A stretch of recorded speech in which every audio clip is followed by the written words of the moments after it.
This is the Actionable UX podcast, where we provide research-backed insights you can use right now to start building world-class product experiences. I'm your host, Austin Acevedo. For each episode in the series, I'll present a new topic or effect, summarize a key scientific study related to that topic, and offer a few examples for how you can implement it today. This episode, we're talking about loss aversion.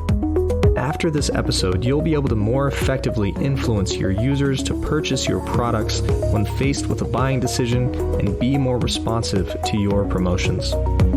Let's get started. Loss aversion is a cognitive bias in which people are more averse to losses than they are to gains.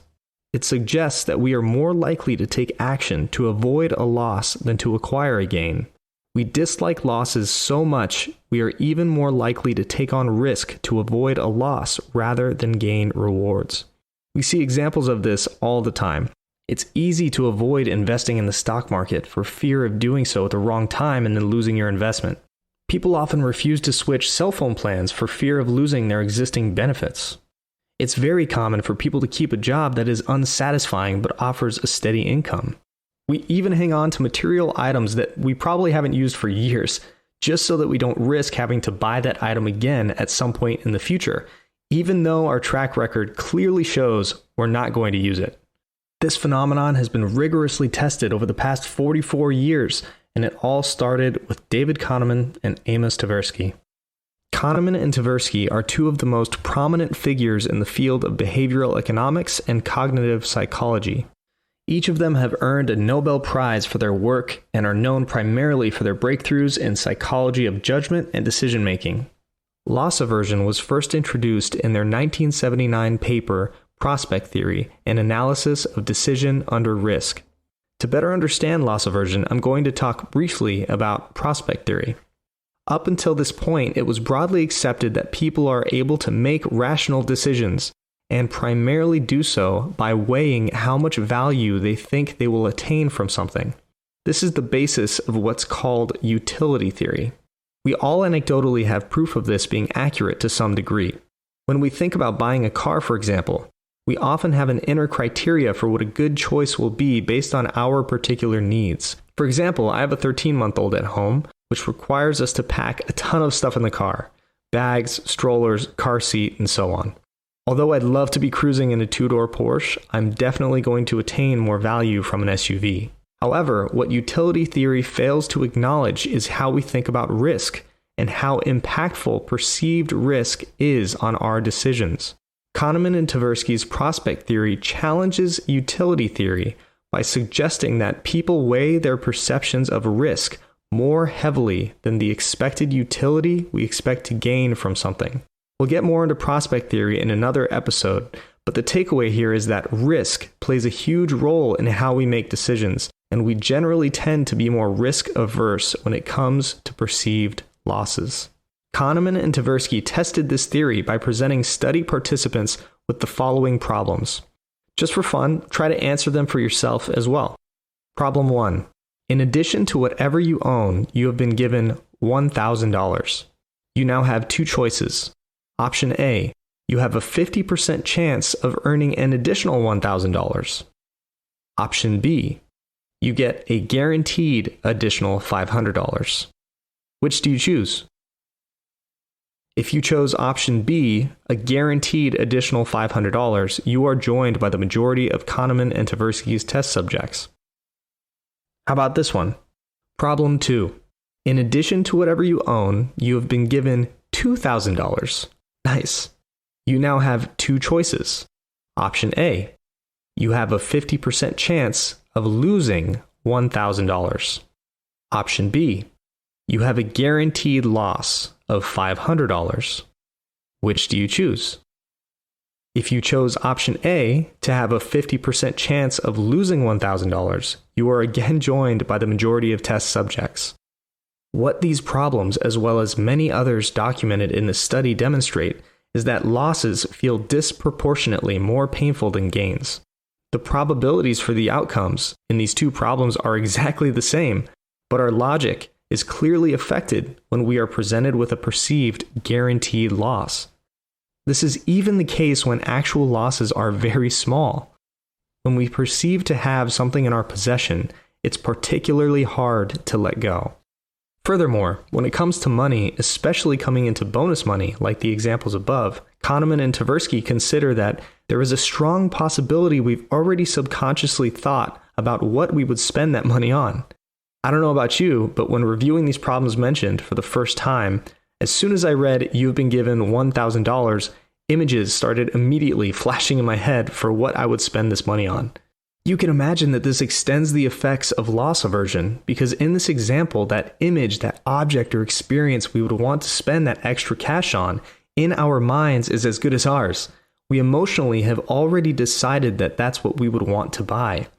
If we then are told that that money would no longer be available to us, it's easy to think of this as not just losing the money, but losing the thing that we actually wanted. There are a handful of other factors that are brought up in this study, but one more that's high impact is decisions that could affect a person's standard of living. Kahneman and Tversky discuss that the potential of lowering someone's standard of living has incredible force when it comes to loss aversion. When we've become accustomed to a particular lifestyle, there is a strong innate desire for us not to feel like we're going backwards.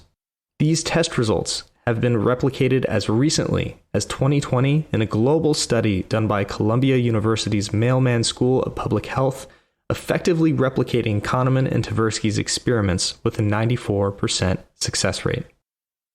Learn how to implement this effect into your product after the break.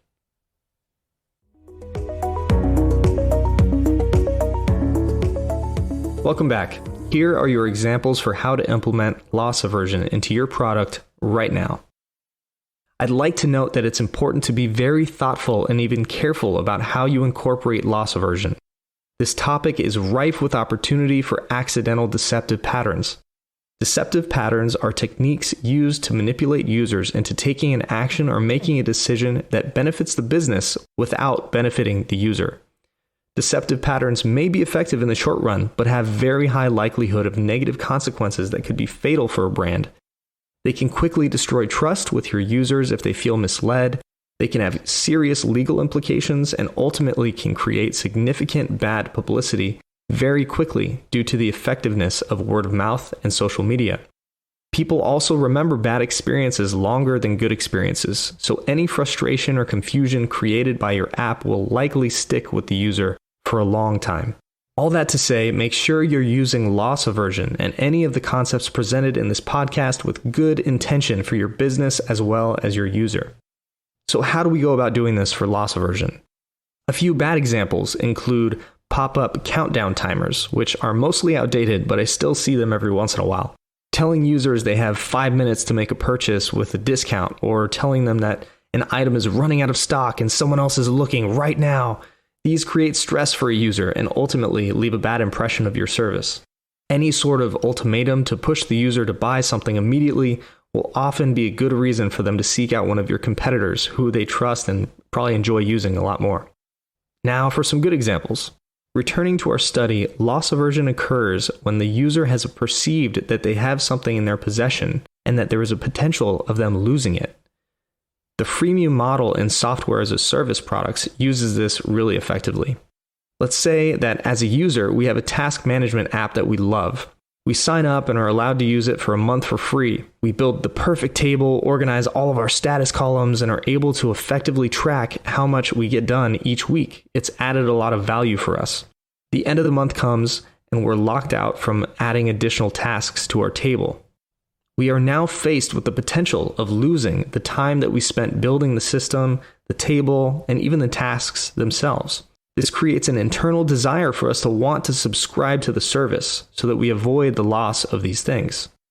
Looking back at our study's point about standard of living, let's say through user engagement tracking, the task management app brand has found that a month is the perfect amount of time for a user to get accustomed to the value that the app has provided to them in their daily lives. After the month is up, the user hopefully doesn't want to go back to their disorganized lifestyle before using the app. Think about if a freemium model fits your product. Think about how you can allow your users to build something of value to them so that when the end of their trial arrives, they are motivated not to lose what they have built and choose to purchase your product. Is there a competitive element to your app or product? Can you create one?